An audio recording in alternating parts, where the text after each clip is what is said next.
السلام علیکم طلباء، آج ہم پڑھیں گے Urdu B A final year کا خاکہ نگاری ٹاپک۔ خاکہ نگاری ایک ٹاپک ہے جس کے اندر سے کئی طرح کے سوالات ہم سے پوچھے جاتے ہیں، جیسے کہ خاکہ نگاری کی کا مفہوم، اس کا آغاز و ارتقاء، مشہور خاکے وغیرہ وغیرہ۔ آج ہم پڑھیں گے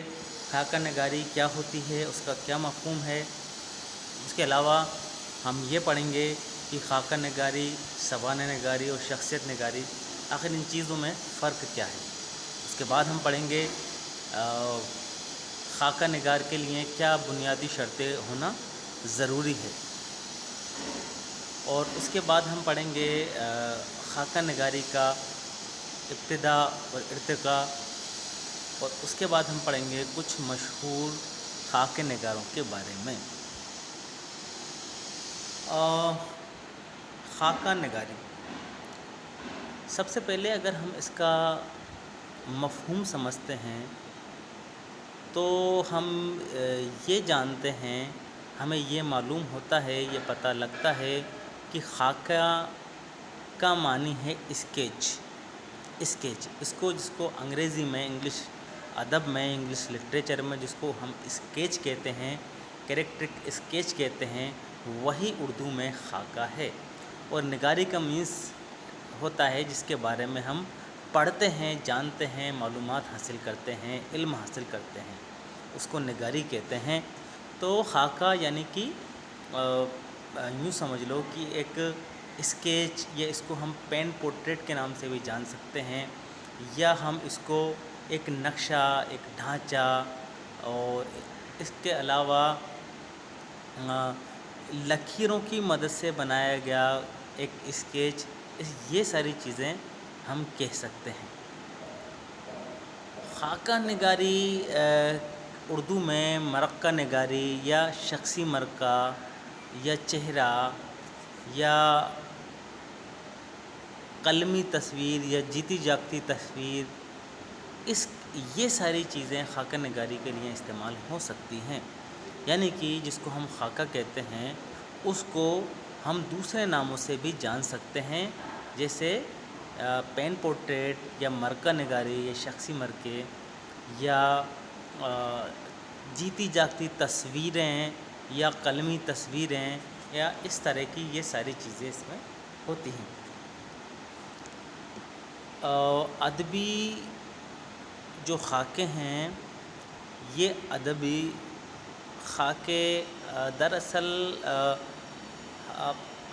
پہلے سے ہی رائج تھے،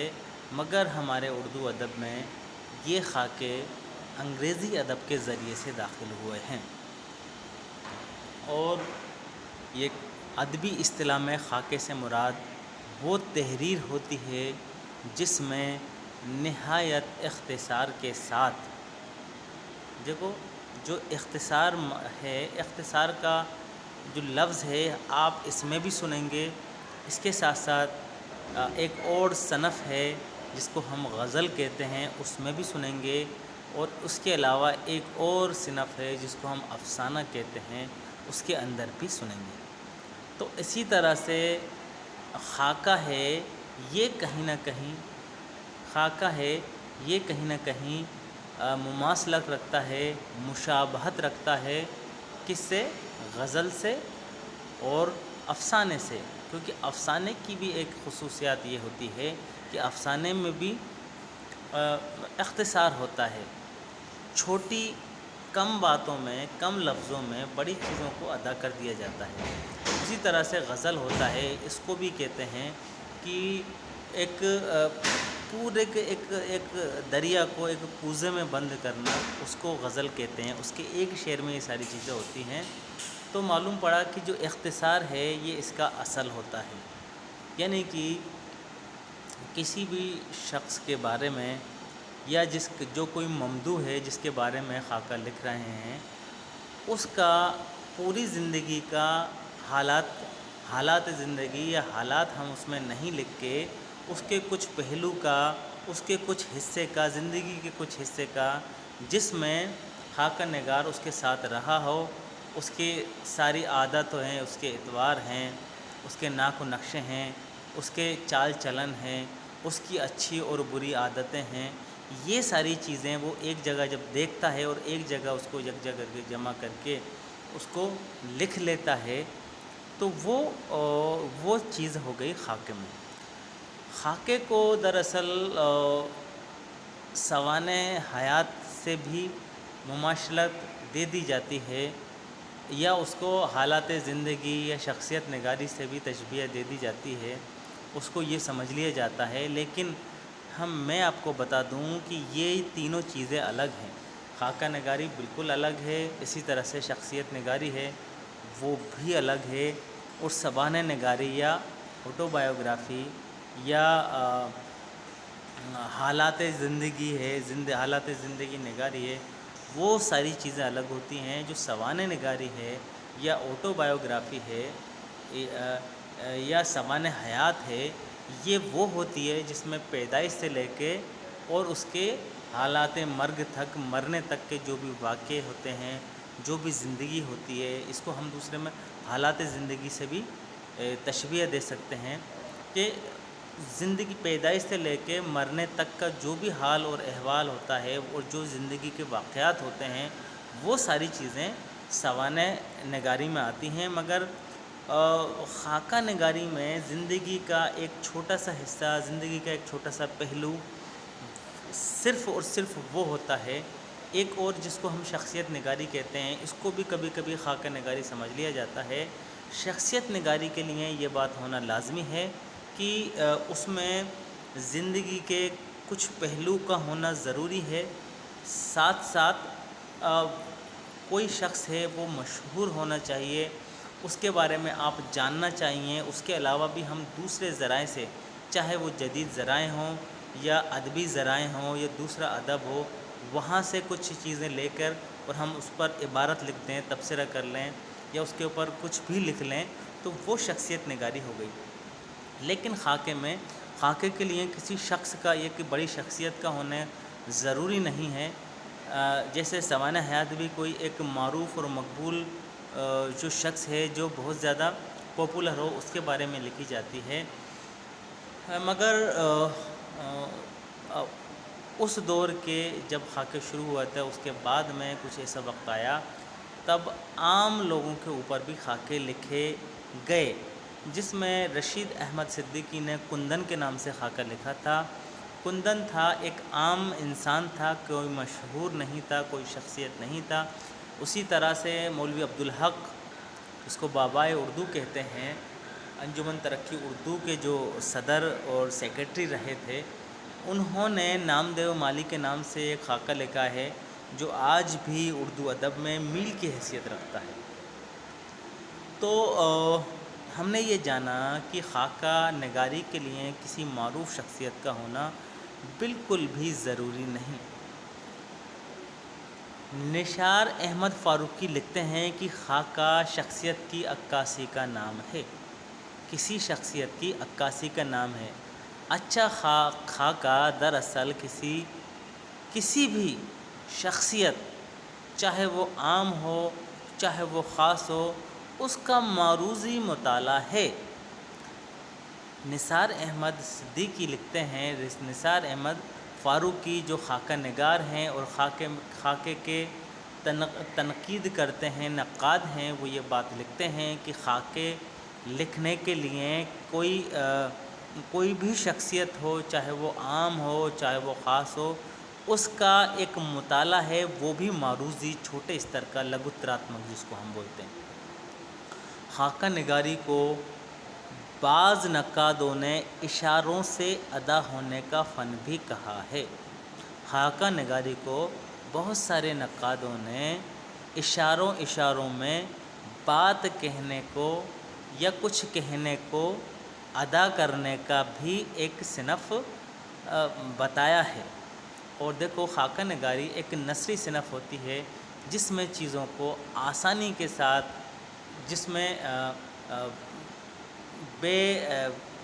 میں کسی بھی طرح کی تک بندی نہیں ہو، آسان لفظوں میں، آسان زبان میں کہہ دینے کا نام ہے، اور وہی کہیں جو کسی نے محسوس کیا ہے، وہی کہیں جو آپ نے، یعنی کہ ایک مان لیجئے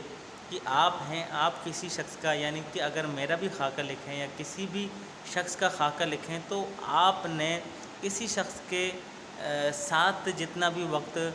گزارا ہوتا ہے، جتنا بھی وقت انہوں نے اسپینڈ کیا ہوتا ہے، اس وقت کا جو بھی انہوں نے جو بھی احوال ہے، جو بھی وقت ہیں، جو بھی عادت و اعتبار ہیں، جو بھی ان کا سلیقہ ہے، طریقہ ہے، ناق و نقشہ ہے، ساری چیزوں کو لکھ دینے کا، ساری چیزوں کو کہہ دینے کا نام خاکہ نگاری ہے۔ دیکھو، خاکہ نگاری کے لیے کچھ شرطیں ہیں، ان کا ہونا لازمی ہے۔ جیسے خاکہ نگاری میں جو ممدوح ہے، جس پر خاکہ لکھا جاتا ہے، اس کا جہاں تک ہو سکے اس کے ذہنی رسائی اور نفسیاتی رسائی ہمیں معلوم ہو کہ وہ کیا سوچتا ہے، وہ کیا کہتا ہے، وہ اس کا ذہن کس طرح کا ہے، وہ کیا سوچتا ہے، اس کا کیسا بیہیویئر ہے، کیسے اخلاق ہیں، یہ ساری چیزیں ہونا بھی لازمی ہیں۔ ایک ہوتا ہے کہ اس میں خاکہ نگاری میں جو خاکہ لکھ رہا ہے، وہ چہرے بشرے اور اس کی نشست اس طرح سے پیش کیے کہ اس میں ہم ذرا سا بھی نمک مرچ کا استعمال نہیں کریں۔ جو بھی چیزیں ہیں وہ بالکل وہی ہوں جو اس کے اندر موجود ہوں۔ ہم اپنے خاکے کو بڑھانے کے لیے کچھ اپنی طرف سے نمک مرچ کا اس میں بگھار نہیں لگا دیں۔ اور ایک بات اور، نثار احمد فاروقی کہتے ہیں کہ کچھ باتیں جو اپنی طرف سے ہم اس میں شائع کرتے ہیں، پہلی بات تو یہ ہے کہ اس میں اپنی طرف سے کچھ بھی نہیں لگایا جاتا، جو بات ہوتی ہے وہی لکھا جاتا ہے، یعنی کہ اس میں جانبداری سے کام نہیں لیا جاتا۔ اور دال میں نمک تو ہو سکتا ہے، یعنی کہ ہم کسی میں ہلکا سا مبالغہ آرائی یا غلو اگر ہم کہیں، اس میں تھوڑا اپنی طرف سے کوئی بات پیش کریں، تو دال میں نمک تو ہو سکتی ہے، لیکن یہ نہیں ہو سکتا کہ نمک میں دال ہو، یعنی کہ جو بھی ہے اس کی ایکچول جو عادت ہیں، ایکچول اتوار ہے، جو نقشہ ہے، وہ ہمارے سامنے آئے۔ اور حد درجے کی جذبات نگاری بھی اس میں منع ہے۔ کسی بڑی شخصیت کا خاکہ لکھنے کے لیے، کسی بھی بڑی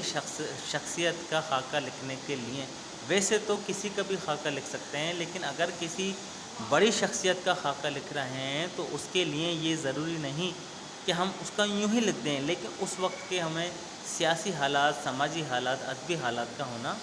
بہت ضروری ہے۔ اور اس کے علاوہ اپنی تنقیدی رائے کا اس میں ذرا سا بھی استعمال نہ کریں۔ سچے حالات، سچی زندگی، یہ ساری چیزیں اس میں شامل ہوں۔ اور جو خاکہ لکھ رہے ہیں وہ محض چٹخارے کے لیے نہیں ہو، بلکہ ہم یہ دیکھیں کہ اس سے ادب کو، ہماری زبان کو اور قاری کو کتنا فائدہ ہو سکتا ہے نا، وہ زیادہ سے زیادہ وہ چیزیں سامنے آئیں۔ اور جانبداری سے کام نہیں لیں۔ جانبداری سے کام اگر لیں گے تو خاکے کا پورا مزاج بگڑ جائے گا، پورا خاکہ اس لیے زیادہ سے زیادہ ہو سکے اور ہم اپنی طرف سے کوئی رائے نہیں دیں، اپنی طرف سے کوئی تنقید نہیں، اپنی طرف سے کوئی بات نہ کہیں، بلکہ جو بات ہو وہی بات اس میں کریں۔ اور پورا یعنی کہ مزاح نگاری کا کچھ ایسا ہوتا ہے کہ کبھی ہم دیکھتے ہیں کہ ہم نے جو عبارت لکھی ہے، جو نثر لکھی ہے، وہ بالکل سادہ سلیس ہے، اس میں کچھ ایسی بات نہیں آ رہی کہ سامنے والا اس کو قاری اس کو پڑھے، اس کو پڑھ کر خوش ہو، تو اس لیے ہم اپنی طرف سے کچھ طنز و مزاح کا اس میں استعمال کر دیتے ہیں، تو اس سے خاکہ جو ممدوح ہے، خاکہ جس کو ہم لکھ رہے ہیں، اس کی پوری شخصیت پر فرق پڑتا ہے۔ اس وجہ سے جتنا ہو سکے ہم یہ کام نہیں کریں، اس کی اصلیت، اصلی خاکہ ہے، اصلی عادتیں ہیں، وہ ہمارے سامنے آئیں۔ اس لیے ہم زبان کے چٹخارے کے لیے یا اپنی سہولت کے لیے یہ اپنی عبارت کو اور زیادہ مقبول بنانے کے لیے یا اور زیادہ ہٹ بنانے کے لیے، پاپولر بنانے کے لیے اپنی طرف سے چیزیں شامل نہیں کریں، تو اس کا ہمیں خاص طور پر دھیان رکھا جائے۔ ٹھیک ہے، السلام علیکم۔